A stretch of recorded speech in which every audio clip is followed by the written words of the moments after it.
First கடலைப்பருப்பை 1 மணி நேரம் ஊற விடணும். இந்த மாதிரி சாஃப்டாக வரணும், அந்த அளவுக்கு ஊற விட்டுடணும். அப்புறம் குக்கரில் தண்ணியெல்லாம் இருத்துட்டு இந்த கடலைப்பருப்பை இதில் நான் சேர்த்துட்றேன். இது மூழ்கிற அளவுக்கு தண்ணி விடணும்.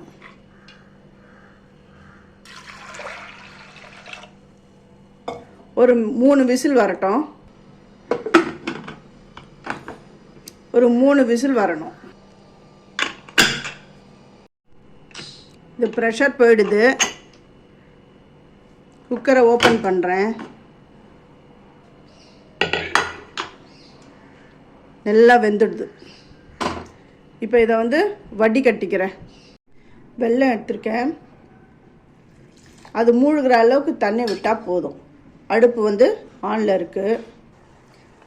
வெல்லம் கரையட்டும். இது கம்பி பதம் வரணும்லாம் அவசியம் கிடையாது.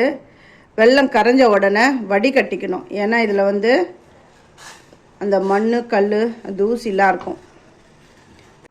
பாகு வந்துடுது. இந்த டைமில் இதை எடுத்துடுறேன்.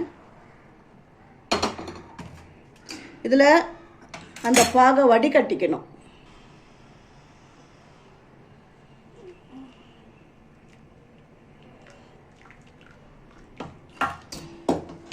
இதில் அந்த குப்பை எல்லாமே இதை வருங்க ஃபில்டர் ஆகிடுது. ஏலப்பொடி சேர்க்குறேன். சுக்கு பொடி எல்லாம் கலந்து விட்டுட்டேன். இப்போது அந்த கடலைப்பருப்பை இதில் நான் சேர்த்துட்டு கலந்து விடணும். இப்போ கடலைப்பருப்பு நல்லா முழுசாக இருந்ததுன்னு வச்சுக்கோங்களேன், மிக்சியில் போட்டு ஒரு அடி அடிக்கலாம். இது எல்லாமே சேர்ந்து வரட்டும். கொஞ்சமாக நெய் கூட விடலாம். அந்த நெய் வாடையோடு இன்னும் நல்லாயிருக்கும். இது எல்லாமே கொஞ்சம் கலந்து கெட்டியாக வரட்டும். இந்த மாதிரி கெட்டியாக வருது. இந்த டைமில் இந்த துருவி வச்சுருக்கிற இந்த தேங்காய் பூவை இதில் சேர்க்குறேன். இந்த தேங்காய் பூவை நல்லா வறுத்துட்டு நீங்கள் சேர்த்திங்க வச்சுக்கோங்களேன். மறாவது நாள் ஆனால் கூட ரொம்ப நல்லாயிருக்கும். அவ்வளோதான். இது கெட்டிப்பட்டுடுது. இது ஆற ஆற இன்னும் கெட்டிப்பட்டுடும்.